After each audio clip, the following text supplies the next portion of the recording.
역사가고 철학가고 다 필요 없어요. 위대한 문학가 앞에서 다 꿇어야 그 문학적 허구와 개연성 속에서 리얼리티보다 더 리얼리티로 인류 최초의 백화점 중에 하나인 봉마르쉐의 백화점을 배경으로 해서 이야기를 다루고 있죠. 에밀 졸라의 안 유명한 하지만 기가 막힌 여인들의 행복 백화점이라는 책을 가져왔습니다.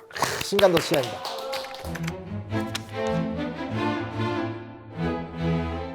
에밀 졸라는 사실 이름은 다 들어봤던 작가일 거예요. 읽어봤냐는 좀 우리가 좀 당황스러운데, 에밀 졸라는 19세기를 대표하는 대표적인 프랑스의 작가고, 목로 주점이 그 당시 어마어마한 반향을 일으켰고 그 작품으로 대문호의 자리까지 올라간 사람입니다. 사실주의 문학가, 자연주의 문학가 이런 말을 쓰는데, 그때 그 사람들이 어떤 공간에서 뭘 하면서 어떻게 살았는지를 다 엿볼 수 있을 정도의 엄청난 필력을 자랑하는 인물이죠. 특히 이제 가장 유명한 게 드레피스 사건 당시에 나는 고발한다 라고 하는 정말 언론사의 명언서를 뽑아내면서 이 드레피스의 무죄를 입증했었던 대문호로서의 문학적 예술성과 현실에 대한 책임감 있는 굵직한 삶을 살았던 정말 멋진 작가. 그의 작품.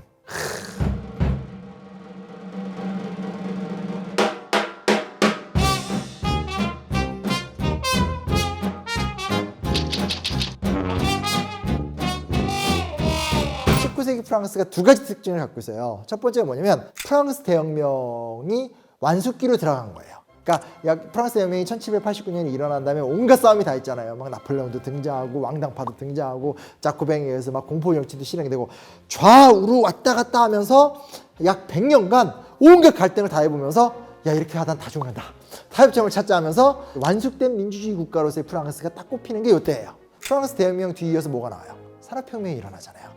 시민혁명이 먼저 있고 그 다음에 산업혁명이 있어요. 왜냐면 완벽한 신분적 해체가 이루어져야지만 시장의 발전이 이루어지기 때문에 신분의 해체가 되면서 인간이 새로운 기회를 얻어요. 새로운 기회가 뭐냐? 경제적 부의 자유. 내가 열심히 일하면 이제 왕보다 더 풍요로운 삶을 살 수도 있는 거예요. 박람회라는 것이 우리가 갖고 있는 물자가 이런 게 많다는 걸 쫙 자랑하는 거잖아요. 근데 그거는 이제 한 번 하고 끝이잖아요. 영원히 계속되는 박람회. 이게 백화점이에요. 등장해요. 그래서 끊임없이 소비할 수 있고, 끊임없이 새로운 걸 살 수 있고, 끊임없이 행복해할 수 있고, 끊임없이 나의 욕망을 막 발현할 수 있고, 더 이상 왕의 어떤 절대 권력도 아니고 귀족들의 어떤 로코코한 양식도 아닌 그냥 돈 있는 사람이라면 그 돈을 갖고 마음껏 쓸 수 있는 공간이 프랑스 파리 구석에 탁탁탁 만들어지는 거죠. 다 얘기해드리면 안 되니까 몇 가지 핵심적인 거 말씀을 드리게 되면, 스토리는 전반적으로 봤을 때 백화점 안과 백화점 밖에서 진행이 됩니다. 백화점 안에 있는 사람은 일단 첫 번째 사장인 무레라는 사람입니다. 이름이 무레인데 진짜 무레예요. 오직 무레의 생각이란 건 혁신이죠. 어떻게 하면 우리 백화점이 더더더 번성할 수 있을까? 그러면서 기존에 존재하는 모든 관행을 다 끼기 시작해요. 백화점의 성장만을 꿈꾸는 무레라는 사람, 또 그의 오른팔 브루동클 외에도 수많은 팔들이 있습니다. 그러니까 지금 백화점에 가면 청소하시는 분, 물건 옮기시는 분, 매장에서 판매하는 직원들, 근데 참 그곳에 나오는 다양한 캐릭터들을 좀 정확하게 묘사를 해서 어떤 사람은 정말 시장의 흐름을 못 읽지만 물의 사장님의 흐름을 잘 읽어서 복종하면서 일을 잘해 나가는 사람도 있고, 어떤 사람은 판매를 잘 못하는데 물건을 또 싸게 잘 떼와 그걸로 또 기생하는 사람이 있고, 어떤 사람은 이제 워낙 그 엄마가 코너 전체를 책임질 만큼 영업능력이 뛰어나니까 자기 아들도 꽂아놓고 자기 남편도 꽂아놓고 신입사원 들어오면 확 괴롭히고, 그리고 이제 있건 없건 무조건 막 뒷담화하고, 이런 이야기들이 아주 정말 리얼리티로 벌어지고요.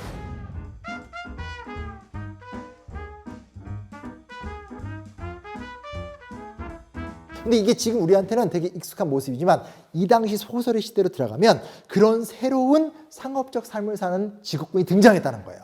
그걸 이해하지 못하는 사람들이 이 백화점 밖에 사는 사람들이에요. 주인공 드니지라는 여자가 있는데, 드니지의 큰 아빠인 이제 보디라는 사람과, 또 드니지가 진짜 힘들 때 백화점에 막 일하러 들어갔다 쫓겨나고 하거든요.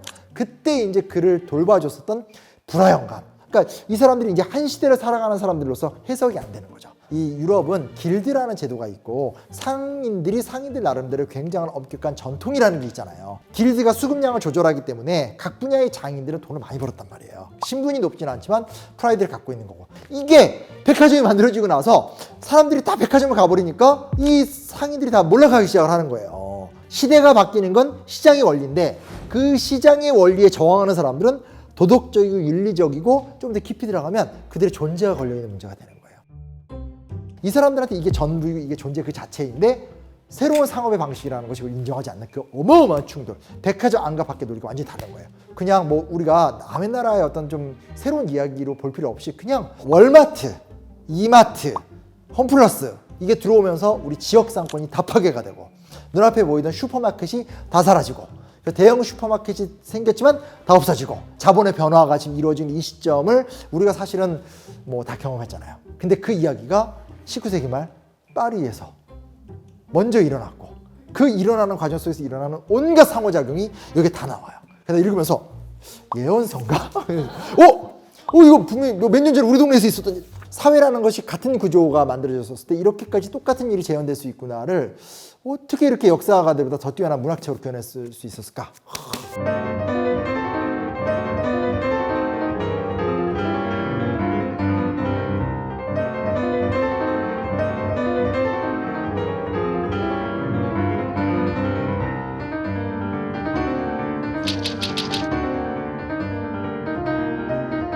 이 책이 이제 본격화가 되면서는 이제 드니즈가 백화점 입사를 해요. 큰아버지가 이 백화점이 얼마나 악한 집단인가를 막 진짜 막 몇 시간에 걸쳐 설명을 하는데 전 그래도 일하고 싶은데요? 이러면서 그냥 들어가서 이제 사실은 여러 이야기가 나오지만 가장 충격적인 건 이 무레라는 사람의 요즘 말로 표현하면 창의적인 경영 전략이죠. 와, 시장을 읽는 거예요. 판매 방식 자체가 정말 여러 가지 부분에서 정말 다양한 얘기가 나타나게 되는데 19세기 때 가장 그 뜨거웠던 판매 물품은 천이거든요. 옷감이에요, 옷감. 왜냐면 방직기가 발명이 되면서 새로운 형태의 천이 굉장히 많이 나왔고 새로운 형태의 천으로 옷이나 자기의 공간이나 이런 걸 다 꾸밀 수 있는 도구가 되거든요. 쭉 돌아본 다음에 마음에 안 들어. 그러면 그 자리 다 뒤집어 엎어요. 다 뒤집어 엎으면서 이건 이렇게 놓고 이렇게 놓고 하다가 어떡하지? 또 대박이 나. 야, 이번엔 오리엔트 풍으로 가보자. 터키시하게 가자. 판매 방식 기법을 계속 바꿔요. 이런 판매 방식의 결과는 뭐냐? 다 여성들의 욕망을 건드는 거예요. 이 19세기 말의 가장 큰 특징이 뭐냐면 남성은 권력으로, 여성은 소비로. 이 가장 큰 사회 변화거든요. 그러다 보니까 어찌됐건 소비의 주체는 여성이에요. 그러니까 어떻게 해서라도 여성들을 속된 말로 뿅 가게 만들어야 되는 거예요. 모든 여성들이 다 구매하게끔 만드는 거예요. 여러 전략을 펼쳐서. 그래서 어떤 사람은 부정적으로 얘기했는데 제일 많이 사고 어떤 사람은 그냥 완전히 뭐 남편 막 지갑 미래 자산까지 갉아먹으면서 미친 듯이 사고 어떤 귀족부인 정말 안 사는데 가족을 데리고 와서 노는 거야. 그러고 나니까 본인은 소비를 안 하고 그냥 영리하니까 돈도 없고 하니까 안 쓰는데 애들이 옆에 와서 엄마 더워 힘들어요 하니까 그 아이스크림을 사는 거야. 그러니까 적재적소에 일단 이 동선에선 요걸 사게끔 하고 그 다음에 올라가면 요걸 사게끔 한 다음에 다시 여기로 올라가면 여기선 힘들 테니까 아이스크림 먹게 만들자. 플렉스하는 사람부터 시작해가지고 취미다라고 얘기하는 사람까지 다 등장하게 된 거예요. 근데 중요한 게 뭐죠? 플렉스가 됐든 즉 대놓고 돈의 욕망에 빨려들었든 아니면 나는 적절하게 소비해 라고 얘기하든 결국은 A부터 Z는 다 소비죠. 그걸 무례가 알고 있는 거예요. 적게 쓰든 많이 쓰든 너네들 다 나에게 보습이 되었다. 자, 그렇게 되면 돈을 엄청 벌잖아요. 멈추지 않습니다. 그렇게 해서 번 돈으로 재투자를 해서 지역 상권 다 사들여요. 그래서 건물을 확장시키고 혹은 새로운 건물을 짓고 건물을 확장시키고 또 새로운 건물을 짓고 돈이 모자르면 투자자를 모집해요. 그래서 당시 아주 뛰어난 투자자들한테 가서 일일이 설득해서 또 돈을 받아서 확장시켜버려요. 이런 식의 과정을 통해서 주변 어떤 그 상권을 파괴시키면서 커나가게 되어가는 과정도 보여줍니다.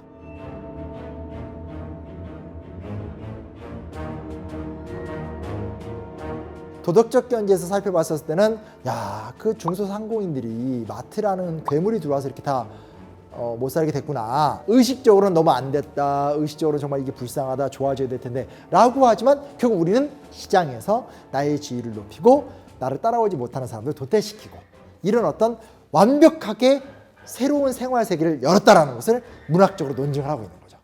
무서워요. 그 전까지는 인류는 상업적 존재들이 아니에요. 우리가 대학교를 다니면서 경제학, 원론 이런 수업을 들으면 마치 인류가 선사시대 때부터 경제적 사고를 한 걸로 착각을 해요. 근데 그건 이미 굉장히 많은 비판을 받고 있습니다.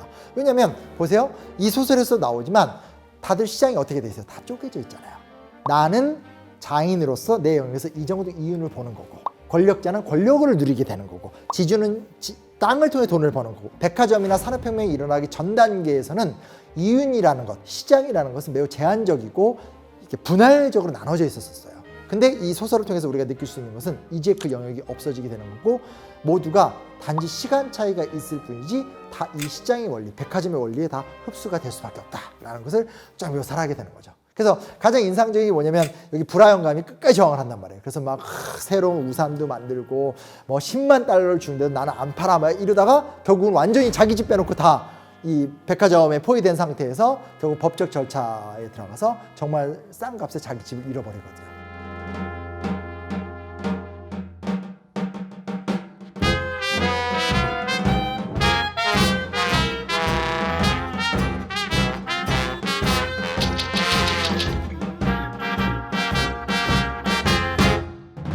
또 하나 우리가 좀 주목해서 볼 수 있는 게 뭐냐면 자본의 힘을 이야기하고 있는 거예요. 자본의 힘. 우리는 표면적으로 경영의 혁신과 변화와 시장의 파괴만 보고 있는데 그래서 마지막 남는 건 자본밖에 안 남는구나. 그냥 경제학서적으로 보면 의미만 있는데 이건 재밌어. 더군다나 막 드미지와 물의 러브라인 막 이런 거 둘이 이거 사귀는 거야? 이런 걸 보는데 갑자기 자본. 백화점으로 자본이 집중되니까 유통하는 사람이 원래 생산자의 종속이 됐던 구조인데 유통이 너무 커지니까 유통이 거꾸로 생산자의 가격을 통제하는 거예요. 단가 낮춰서 보급해라. 아니면 물건 안 받아주겠다. 근데 그 전까지는 가격이 여러 개이기 때문에 여러 상인들한테 시장가로 팔 수 있었는데 지금은 백화점밖에 없잖아요. 그러니까 백화점이 요구하는 가격에 울며 겨자 먹기로 싼 값에 납품을 할 수밖에 없게 되는 거고, 자본이 등장하면서 이제 자본을 누가 획득하느냐에 따라서 완전히 다 바뀌어지게 되는 거죠. 이쯤 되면 우리는 또 뭐에 적용을 시킬 수 있냐면 플랫폼 노동 같은 거.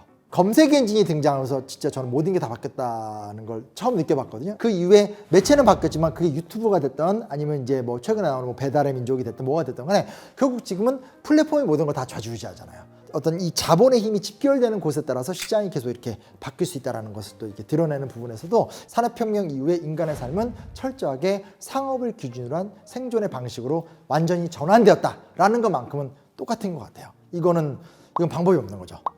무슨 방법이 있겠어요? 다만 표현 방법이 바뀐 거예요. 여기서 보디나 브라는 막 화를 내고 있잖아요. 근데 지금 어떻게 바뀌었어요? 있는 그대로가 경쟁력이다. 사업을 한다는 건 이런 것이다.